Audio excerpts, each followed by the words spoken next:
Picture this. You're a dumb, stinky, derpy, cute little orange cat. Gross, right?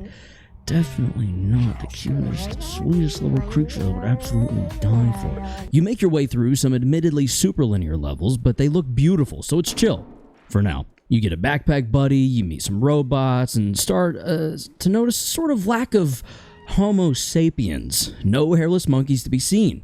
Post-apocalyptic type beat. Why? You gotta figure that out. There's also these little one-eyed blobs, cyclops, whatever you call them. They want to pet you aggressively until your skin comes off. No! NBD, right? Right? Oh god, there's too many! Stray ends up being a nice 5-hour stroll, sometimes panicked run through relatively simple puzzles, very aesthetic levels, and an eerie atmosphere that hints at something about this world just isn't quite right. Blue 12 Studios game won't change your life or be the most insane or challenging thing you've ever played, but it will be a great casual game that will make you think a bit here and there and won't overstay its welcome. Stray is worth the time to download and space on your drive. The only thing that purrs louder than the titular cat previously mentioned is the engine under the hood of my Ford Fiesta. Yeah. That's right, in EA's WRC24, you can drive on gravel, asphalt, or snow, and your engine roars the entire way. They definitely suck as a company, don't get me wrong, and Saudi Arabia will most likely not improve it, but WRC is actually pretty fun and shockingly challenging, even on beginner, which greatly increases the driving assistance and decreases overall difficulty. You will still struggle. Okay. Honestly, I totally get why that one guy was so stressed out by Samir's driving. If you know, you know. Sammy, you have to listen, Sammy, otherwise it is not working, Sammy. I must have had Le Chat panicking with some of those close calls I had. Oh my... Okay, I thought we were going downhill again. The two things that you should know about this game that aren't huge negatives, but are specific enough that they really piss me off, include but are not limited to: 1, lesson number 3, snow, is not finishable. Conspiracy theory, EA did it on purpose to just mess with some of us. You have 16 seconds to complete it, and sometime between 11 and 12 seconds, it just jumps straight to 16 and fails you. It's a literal go then stop lesson. Stop too soon, fail. Stop when you're, quote, supposed to, screw you, you still fail.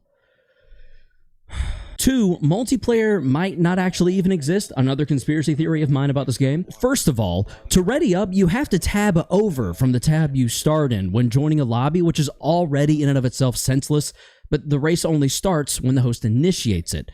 So don't bother unless you want to end up like me, waiting 20 minutes for ghost_dash_JDM to just start the damn race. So this is a social meeting game where a bunch of nerds talk to each other? Did you get a racing game expecting to race, or did you get a racing game expecting to sit in a menu? Because you should have chosen wisely. EA is such a bad company that being bought by Saudi Arabia might actually be an improvement. Downloading this would be a great way to experience it while not directly supporting EA financially. I think they might still get a cut. I don't know how all that works. And if that's not reason enough, I don't know what is. Worth the time to download and space on your drive. Gojo clears Gojo in a 1v1. Arguments like this have occurred on the internet and playgrounds across the world since fantasy stories have existed. Trust me, the internet is basically as old as time. Now, what if you could simulate those fights?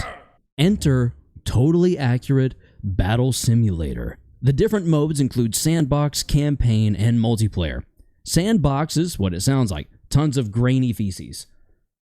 Campaign is essentially a puzzle game disguised as a battle simulation where you can place the units yourself, and I completely neglected to play multiplayer, likely related to my EA's WRC24 multiplayer trauma, which I call EA WRC24MT because it rolls off the tongue a lot nicer.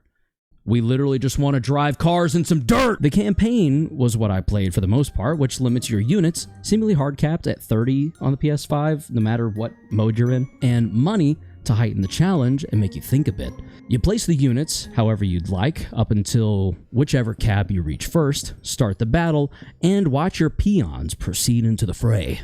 You can take control of a single unit at a time as well, allowing for slightly more strategy and less NPC behavior, but you're also still the same squishy, slow-moving, low DPS potential red polygon. At the end of the day, the time and history, along with placement, seem to make the biggest difference, whether I was directly involved or not. Being able to use multiple points in history at once meant you could throw a medieval catapult in with the Vikings Jarl and Valkyrie. I think we just killed our own Jarl. It might not go well, but you can do it, so that's pretty neat. Landfall Games is no stranger to these goofy, floppy, character-based games that are hilariously fun while challenging. If you enjoy the way Tabs looks, you'd probably also get a kick out of Tab G, the same developer's Battle Royale. Totally accurate Battlegrounds. Is that an orbital? Oh my god! We need to go! Oh my god! We're still in the blast zone! Holy shit! We're good. Oh my god!